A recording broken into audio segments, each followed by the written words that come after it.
izləyicilər, Amerikanın İrana saatlar sonra hücum edəcəyini anons verməsindən sonra İranın da hədələdiyi ölkələr var və bunlardan birincisi Türkiyədə, dəyərli izləyicilər. İran Türkiyəni hədələdi və vuracağı dedi.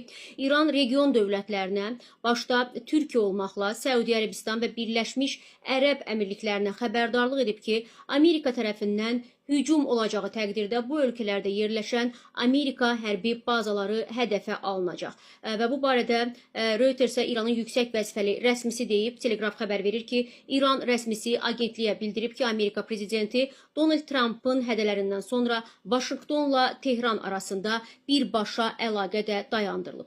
Amma belə bir ərəfədə isə Rıza Pəhləvinin ard-arda açıqlamaları var və Pəhləvi orduya çağırış edib, dəyərli izləyicilər. Silahlı qüvvələrin şəxsi heyətinə xüsusi mesajım var deyir. Siz İranın milli ordususunuz, İslam Respublikasının yox, bunu İran şahının oğlu Rıza Pəhləvi deyib. Deyir, sizin çox vaxtınız qalmayıb, ən qısa zamanda xalqa qoşulun deyə demək, açıqlama verib. Eyni zamanda o həm də insanlara demək, Amerikadan gələcək yardımı da xatırladıb, dəstəyi də xatırladıb ki, Amerika dəstək verəcək və siz bu prosesdə aktiv olun. Amerikanın 48 saat sonra İrana hücum